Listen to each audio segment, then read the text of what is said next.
What on earth is this hot garbage? You guys are going to make the demons come out of me. All right, where do we start? Higher contribution limit. Okay, first of all, the contribution limit for the IUL is based on the death benefit, so it's not always higher. But if it was, the contribution limit for the 401k this year is $24,500, which virtually no one is contributing that much. So the fact that the IUL has a higher contribution limit or can have a higher contribution limit is a moot point for virtually everybody watching this. Second of all, protected from market drops.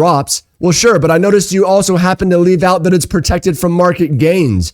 Yeah, that's right. If you have an IUL, there's a cap on how much money you can make every year in the stock market. And by the way, IULs also don't receive dividends, which depending on who you ask, are responsible for between 35 and 40% of all market gains throughout history. IULs do not get dividends. 401ks do. I noticed you didn't put that part in there. Here's a real inconvenient chart that shows what happens with $10,000 invested with dividends and without dividends. Look at the staggering difference in the account balance when you remove dividends. What's next? Tax-free loans? Yeah, along with every other loan in the world. When's the last time you borrowed money and paid taxes on it? 401ks have loans too. What are we talking about here? And then finally, what do we have? Death benefit from family. I don't know what that means. They probably meant to write death benefit for the family.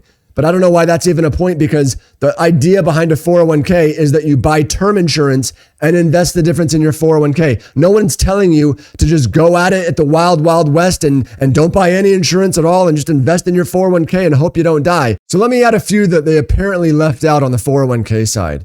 For one, 401ks have Roth and pre-tax options, so you have the ability to have your contributions tax deductible. The 401k also offers a wide array of investment options from stocks, bonds, ETFs, commodities, gold, real estate. There's a whole bunch of things you can buy in a 401k that you can't own in an IUL. As I mentioned before, the 401k investments receive dividends from the stocks that they buy or interest payments from the bonds that they own. The 401k has total and complete flexibility to roll into an IRA or a Roth IRA where you can legitimately own almost anything. The 401k has no premium that has to be paid for the rest of your life.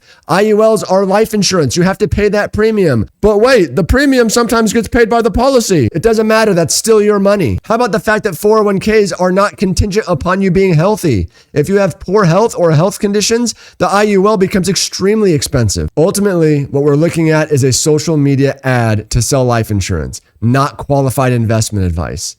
The people that sell these things are not interested in long-term growth for you. They're interested in the commission. That's why most of the time, the cash value in the IUL at the end of the first year is zero, because almost all of those early contributions that you're putting in go to the commission of the salesperson.